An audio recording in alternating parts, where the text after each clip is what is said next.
बाप और बेटा रूहुल कुद्दुस के नाम पर आमीन। जिंदा खुदावंद का जिंदा कलाम बामुताबिक मुकद्दस लूका की अंजील उसका 15 बाब। खोई हुई भेड़। तब सब मशहूर और गुनाहगार उसके पास आए थे ताकि उसकी सुने, और फरीसी और फकीह यूं कहते हुए एतराज करते थे कि ये गुनाहगारों से मिलता और उनके साथ खाना खाता है। तब उसने उनसे ये तमसील कही कि तुम में से ऐसा कौन आदमी है जिसके पास 100 भेड़ हों, 100 भेड़ें हों, और उनमें से एक खो जाए तो 99 को बियाबान में ना छोड़े, और जब तक उसे ना पाए उस खोई हुई को ढूंढता ना फिरे, और जब पाए तो खुश होकर उसे अपने कंधे पर उठा लेता है, और घर आकर दोस्तों और पड़ोसियों को बुलाकर उनसे यूं कहता है कि मेरे साथ खुशी करो, क्योंकि मैंने अपनी खोई हुई भेड़ पाई। मैं तुमसे कहता हूँ कि इसी तरह 99 रास्तबाजों की निस्बत जो तौबा के मुहताज नहीं, एक ताइब गुनाहगार के बाइस आसमान पर ज्यादा खुशी होगी। खोया हुआ दिरहम। या कोई ऐसी औरत है जिसके पास 10 दिरहम हो और एक दिरहम खो जाए तो चिराग जलाकर घर में झाड़ू ना दे, और जब तक ना पाए कोशिश से ढूंढती ना रहे, और जब पाए तो सहेलियों और पड़ोसियों को यूं कह कर ना बुलाए कि मेरे साथ खुशी करो कि मैंने अपना खोया हुआ दिरहम पाया। मैं तुमसे कहता हूँ कि इसी तरह एक ताइब गुनाहगार के बायस खुदा के फरिश्तों के सामने खुशी होती है। मुशर्रफ बेटा। फिर उसने कहा कि किसी शख्स के 2 बेटे थे। उनमें से छोटे ने बाप से कहा, ऐ बाप, माल का वो हिस्सा जो मुझे आता है मुझे दे। उसने माल उन्हें बांट दिया, और बहुत दिन ना गुजरे कि छोटा बेटा सब कुछ जमा करके दूर दराज मुल्क रवाना हुआ, और वहां उसने अपना माल औबाशी में उड़ा दिया। और जब सब खर्च कर चुका तो उस मुल्क में सख्त काल पड़ा और वो मोहताज होने लगा।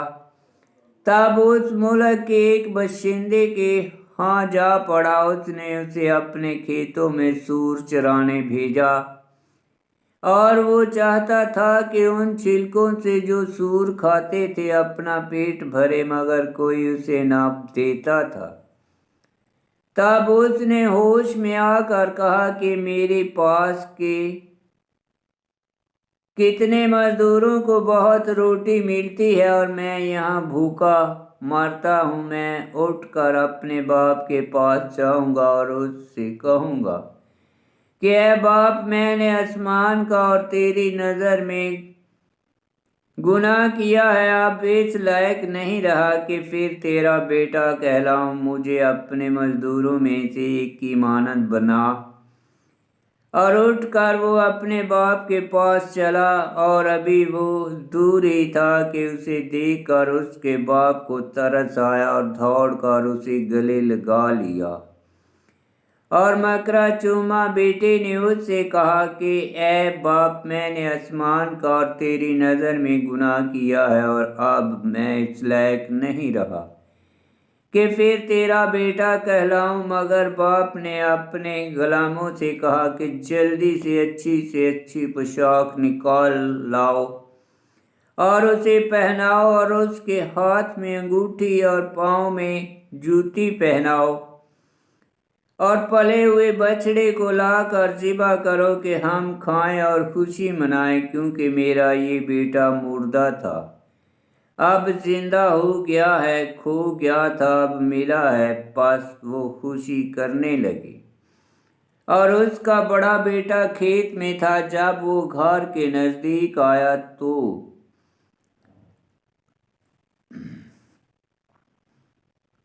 राग और नाच की आवाज सुनी। तब एक गुलाम को बुलाकर पूछा कि ये क्या है। उसने उससे कहा, तेरा भाई आया है और तेरे बाप ने पला हुआ बछड़ा ज़िबा किया है, इसलिए कि उसे सही सलामत पाया। उसने खफा होकर ना चाहा कि अंदर जाए, मगर उसका बाप बाहर आकर उसे मनाने लगा। उसने जवाब में अपने बाप से कहा, देख, इतने बरसों से मैं तेरी खिदमत करता रहा, कभी तेरे हुक्म के खिलाफ ना चला, मगर तूने कभी एक बकरी का बच्चा भी मुझे ना दिया कि मैं अपने दोस्तों के साथ खुशी मनाऊं।